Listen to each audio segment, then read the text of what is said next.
Shalom. So today we're going to talk about Genesis chapter 1 and verse 3. Let there be light. Now the question is, what was that light? Now when you're dealing with the scriptures, you have to understand that this book is a spiritual book of manifestation. So what you read here, what you perceive here is aligned with reality, right? And reality comes with true and pure knowledge. Knowledge is discernment. So knowledge, some people may call it science. Science and nature are one and the same. In this Western society, you have theoretical science and then there's actual science. So when we refer to science or knowledge, we're talking about nature. Now, nature is the evidence of what is written in the scriptures.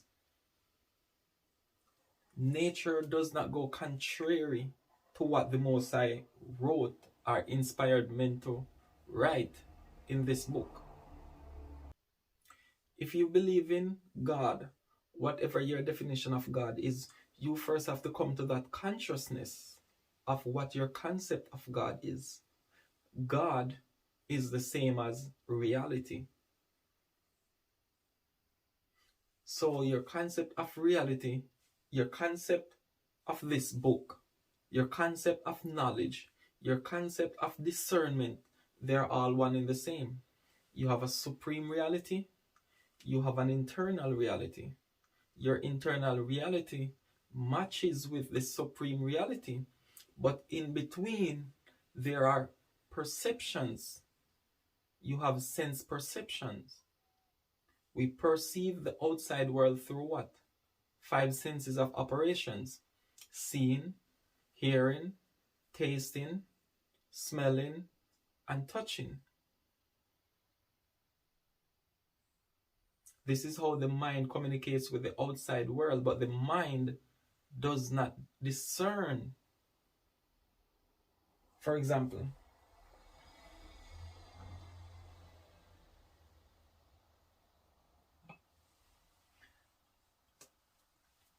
the mind cannot discern that this is a stone and this is a menorah. The intellect does the discerning, the mind does the perceiving. So when the mind perceives something, the first thing it does is try to find something that it is familiar with and then identify it with that object. This is why when you perceive something that you don't know of, never seen or heard of before, never felt the texture, it's hard for you to come up with what it might be. You are clueless. Now the intellect tells you this is a menorah and this is a stone. That's not the work of the mind. So we perceive reality through the mind. The mind is the lenses that we put on to see reality. Now think about it. If 7 people standing looking around, what's going to happen? They're looking at one thing, the same thing. However, they're seeing 7 different perceptions of it. That's how the mind works. You're looking at one reality, but the perception is many.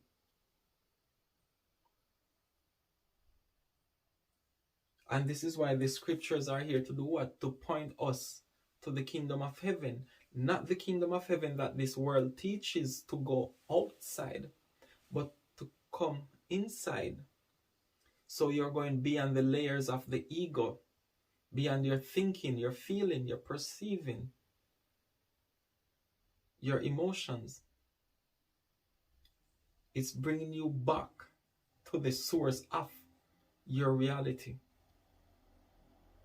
And this is why so many people, they're in the scripture daily, but guess what?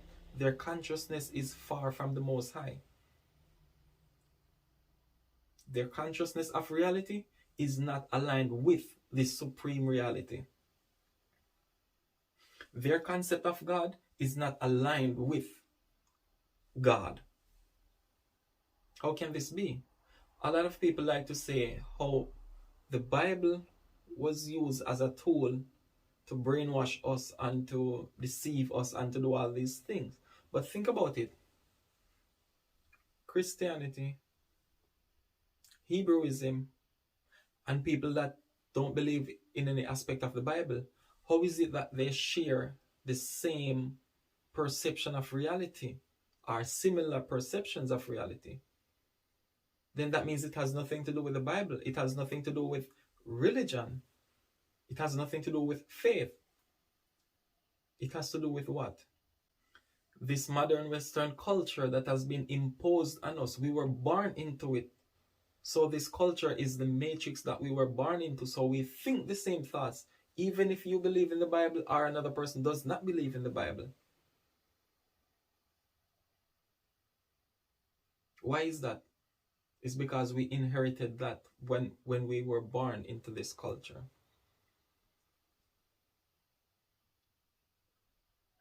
Take a person who is a Christian, take a person who doesn't believe in the Bible, and ask them how they feel about World War III. They don't want it. Why is it? It's because the type of love, the concept of love that was instilled in their minds from their youth. So the real enemy is this modern Western culture, not the Bible. Now, if someone is teaching you about this Bible, about this reality, but it goes contrary to the supreme reality, then there's a problem. That means your heart is going farther and farther away from the Most High, when you should be getting closer. Now, when you're dealing with Genesis chapter 1 and dealing with the consciousness of that scripture, of that chapter, what you'll find is that everything that he said he created in that chapter, you can see the manifestation of it. Then why is it that when it comes to verse 3, when it says, let there be light, and there was light, how is it that no one can see what that light is? You see that? Because people have this mindset that the sun and the moon were created on the fourth day. But the sun, the moon, and the constellations, are they subjected to time? No, they're not. So they have nothing to do with time. The lights were created to give service upon the earth. So everything beneath, we are defined by time. This is why we hope to get things done day by day. We are defined by time. There is no concept of time when you are up there. So say, for example, you should leave and go to the moon today, for example. What would your concept of time be? The only thing you can do is measure the concept of time from when you left. So let's see. Today's the 15th of April and it's 4:35. The only thing you can do is measure from that time. But you cannot go up there and say what the concept of time is. They are the source of time. There's no concept of time up there. It's the same thing when it talks about the darkness in Genesis chapter 1 and verse 2.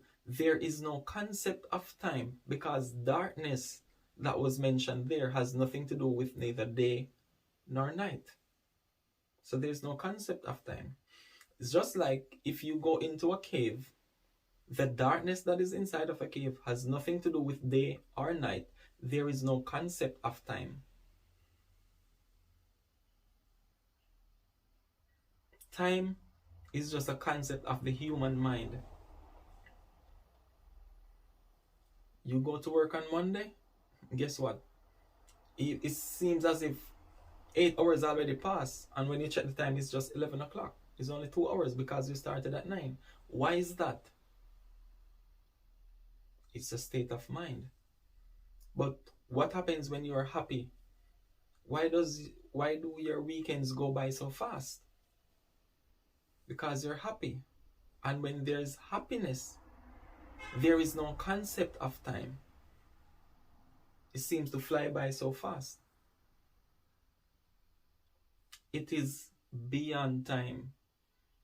It is beyond the human mind. Time does not exist there. You go to sleep, you wake up, you might say you slept 8 hours. The only reason why you can say you slept 8 hours was because you knew what time you went to bed.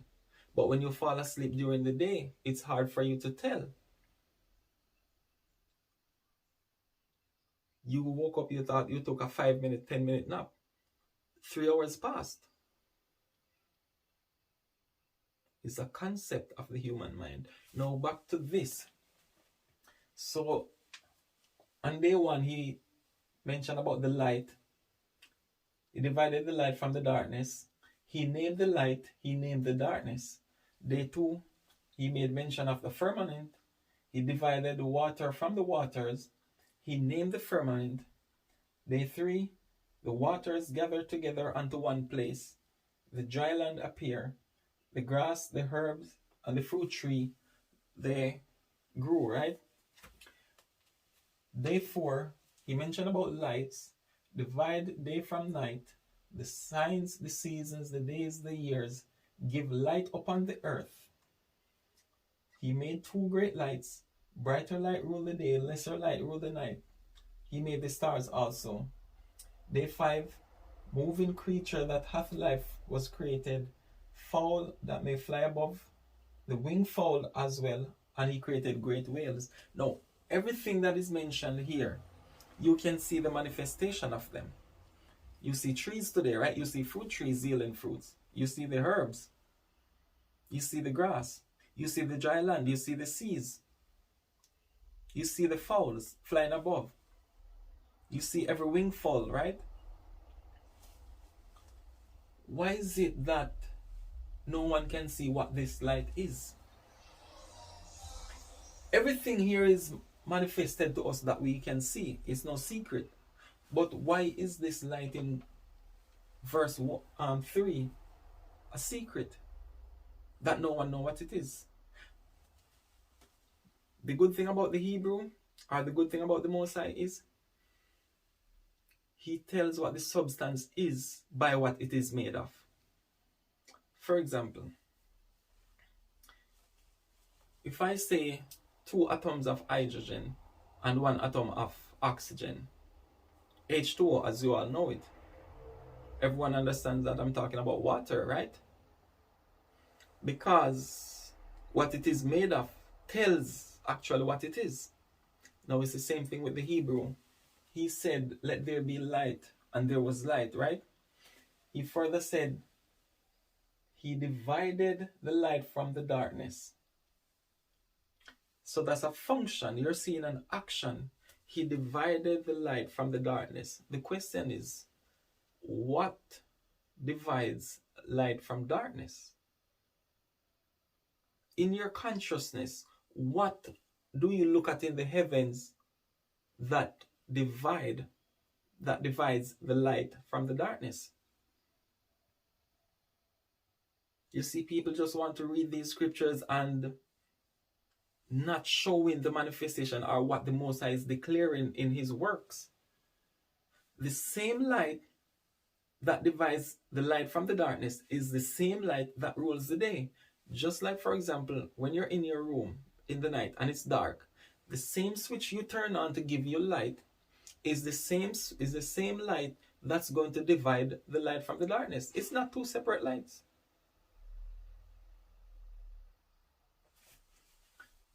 Now, he named the light and he named the darkness, because what you're going to see now is there is concept of time.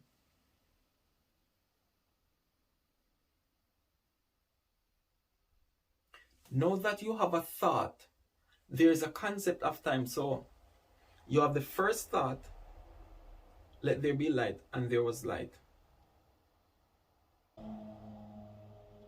So the concept of time is from one thought to another thought. The space between, or the distance between two thoughts, is what we refer to as time. So the distance between waking up and having breakfast, that duration, that period is called time. What is your concept of time when you are sleeping? There is no thought, so there is no concept of time.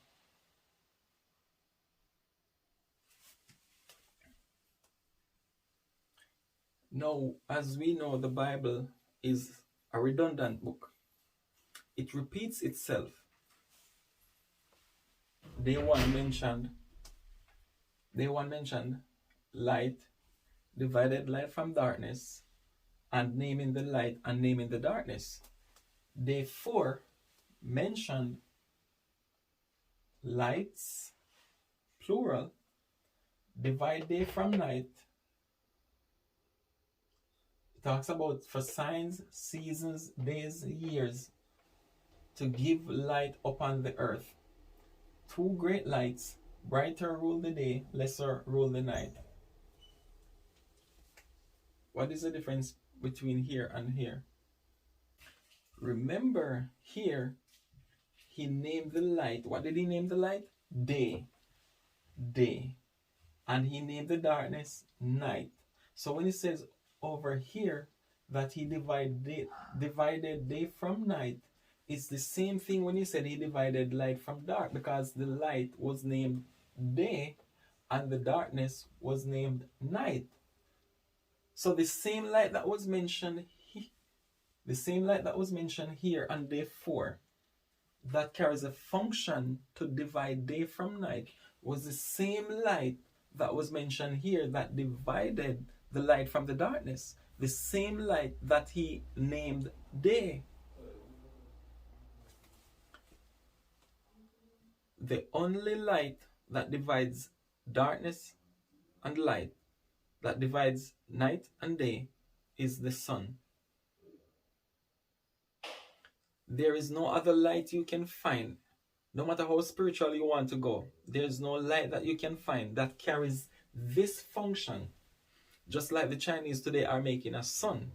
But the function of the sun is to divide day from night. So if that cannot divide day from night, it's not a sun. They're making a light, but they're not making a sun.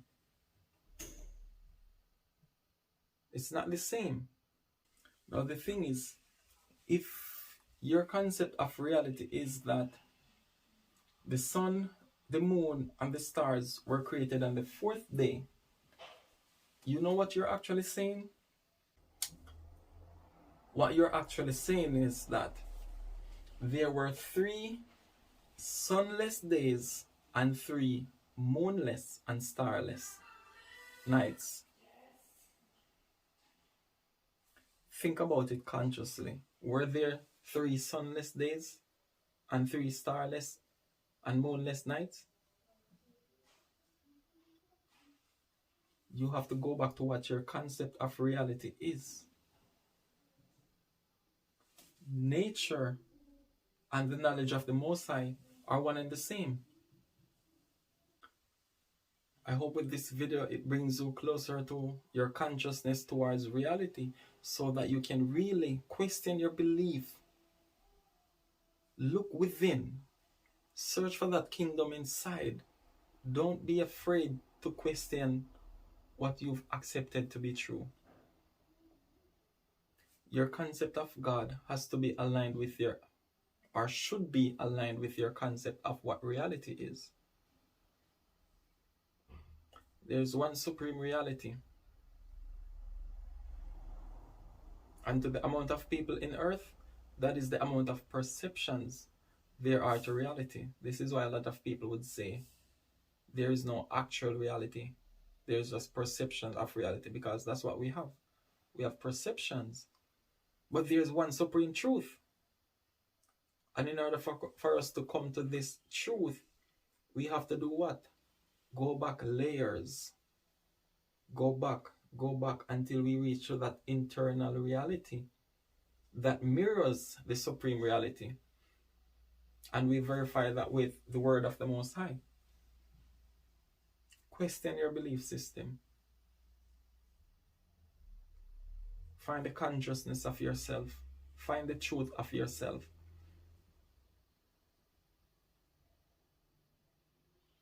Shalom.